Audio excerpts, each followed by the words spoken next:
Buongiorno a tutti da Bruno Pepi. Oggi vi parlo del tempo. Che rapporto c'è tra Dio e il tempo?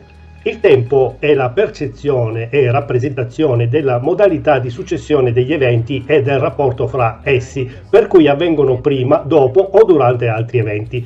Da un punto di vista scientifico è una grandezza fisica fondamentale.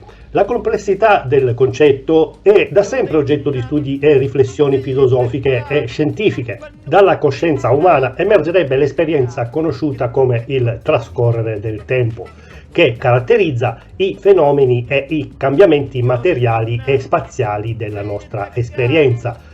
Tale concetto non trova una corrispondenza univoca nella fisica, dove non è possibile sequenziare in modo assoluto, ma solo localmente l'apparente successione degli eventi secondo l'osservazione umana. Tutto ciò che si muove nello spazio o si trasforma è descritto dalla mente umana a livello temporale. Alcuni esempi tra i più immediati dell'apparente correlazione tra tempo e moto sono la rotazione della Terra attorno al proprio asse, che determina l'alternanza del giorno e della notte, e il suo moto di rivoluzione intorno al Sole, che determina le variazioni stagionali e la durata dell'anno solare. Il dato dell'esperienza umana è che tutto ciò che interessa i nostri sensi, sia ciò che appare come energia o materia, ovvero le loro trasformazioni, la materia, come più intuibile riferimento, e contestualmente diviene, ossia assume altra forma. L'ovvietà di questa asserzione non tragga in inganno. Essa sottende una contraddizione, perché l'essere di un oggetto è certificato dalla sua identità nel tempo, ovvero dal suo permanente esistere. Il divenire invece presuppone la trasformazione, ovvero la diversità della forma, per cui impone un prima e un dopo, vale a dire un intervallo di tempo, che scientificamente invece è senza spiegazione. In filosofia occidentale il tempo trae origine dalla trasformazione. La percezione umana del tempo è la proiezione che la coscienza costruisce in modo che la realtà di cui siamo parte si sarebbe materialmente modificata. Se una persona osserva una formica che si muove, la diversità delle posizioni assunte, o se un uomo presta attenzione al susseguirsi dei pensieri di un individuo o ai battiti del suo cuore, fatti fisiologici, e in ultima analisi fisici, ciò appare ad una mente umana che è trascorso un intervallo di tempo che però presuppone una logica circolare, poiché la sua spiegazione è anche la sua definizione. Si evidenzia intervallo apparente in una cornice temporale a significare che il tempo è apparentemente una durata, unico sinonimo di tempo, e come tale ha un inizio e una fine come assioma, ma senza alcuna dimostrazione. Molto di ciò che riguarda la percezione del tempo sembra dipendere dalla mente. Il passato è un ricordo derivato dalla memoria del vissuto. Il presente è una comprensione, una lettura del reale secondo il linguaggio dei valori adottato dal soggetto al momento della percezione.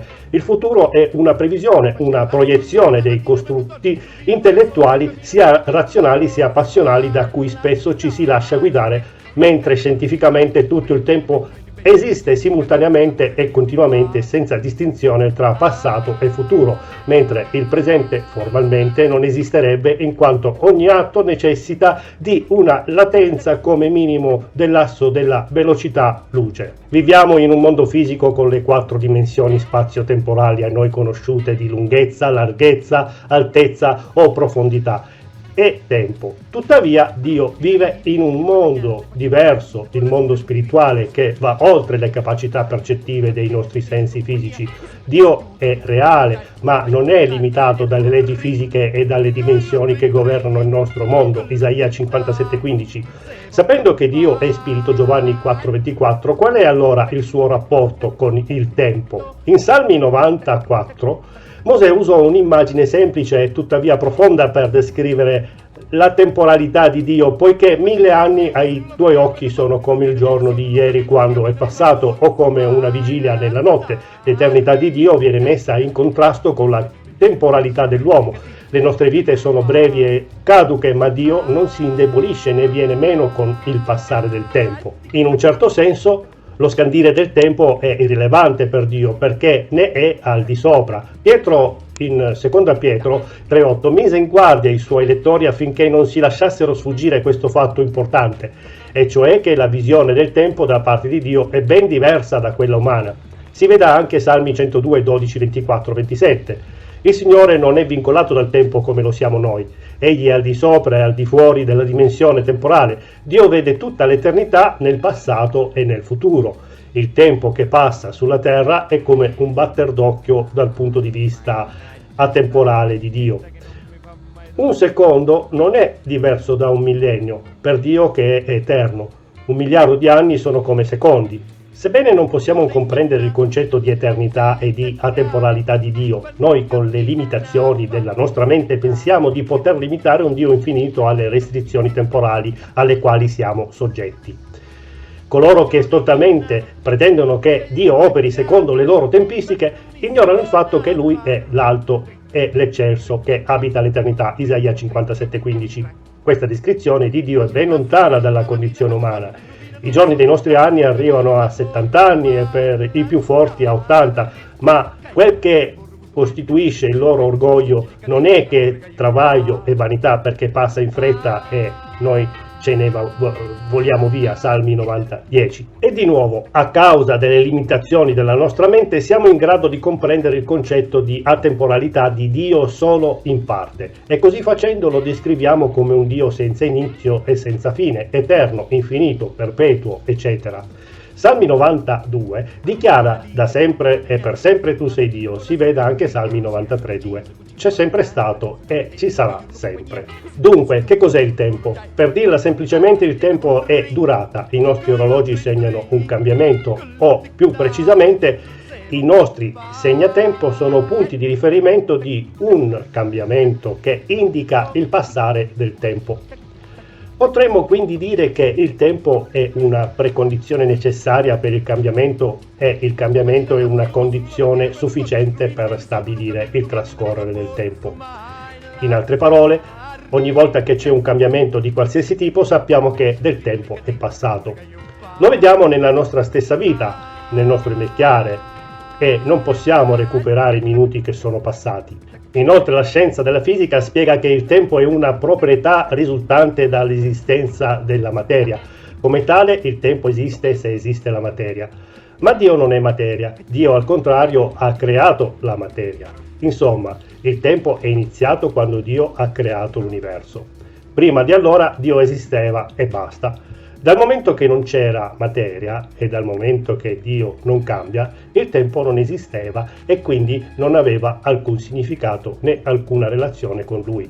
Questo ci porta al significato della parola eternità. Eternità è un termine usato per esprimere il concetto di qualcosa che non ha una fine e nemmeno un inizio. Dio non ha né inizio né fine. È al di fuori della dimensione temporale. L'eternità non è una caratteristica che può essere correlata a Dio in maniera assoluta. Dio è anche al di sopra dell'eternità.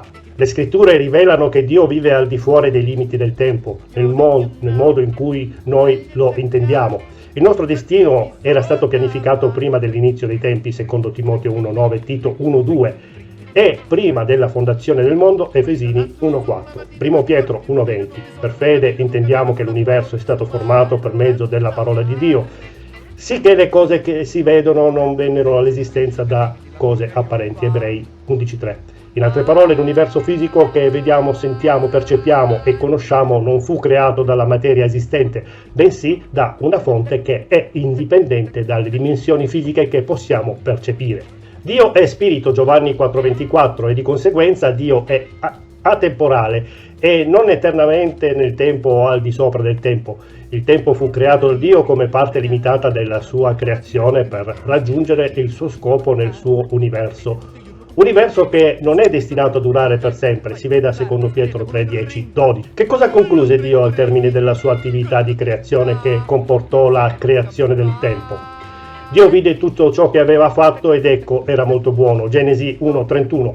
Come credenti riceviamo un profondo senso di conforto nel sapere che Dio, sebbene atemporale ed eterno, è con noi proprio ora nel tempo, non è raggiungibile nella sua trascendenza, ma è proprio qui in questo momento con noi. e poiché è presente in questo momento può rispondere ai nostri bisogni e alle nostre preghiere. Bene, sperando che con il ben volere di Dio arriviamo a 120 anni, vi ringrazio a tutti per avermi seguito, tante benedizioni e spero che il video vi sia piaciuto e di essere stato abbastanza chiaro e utile. Se avete domande o suggerimenti scrivetemi anche sulla mia pagina Facebook o YouTube di Chiesa Cristiana Evangelica d'Italia, oppure su WhatsApp al numero 339 3461 889. Iscrivetevi anche sul mio canale YouTube, mettete like, mi trovate col mio nome Bruno Pepi o Chiesa Cristiana Evangelica d'Italia, oppure sul nuovo canale dei Salmi o della Bibbia Antico e Nuovo Testamento, dove potrete trovare tutti i video precedenti sia nella serie del Vecchio Testamento che del Nuovo Testamento con i vari personaggi biblici. Bene, arrivederci da Bruno Pepi al prossimo video e buona serata, buon tempo. Quando cammina fa tic-tac, tic-tic-tom, tic-tac, tic-tac, tic-tic-tom, tic-tic-tom, tic-tac, tic-tac, tic-tac.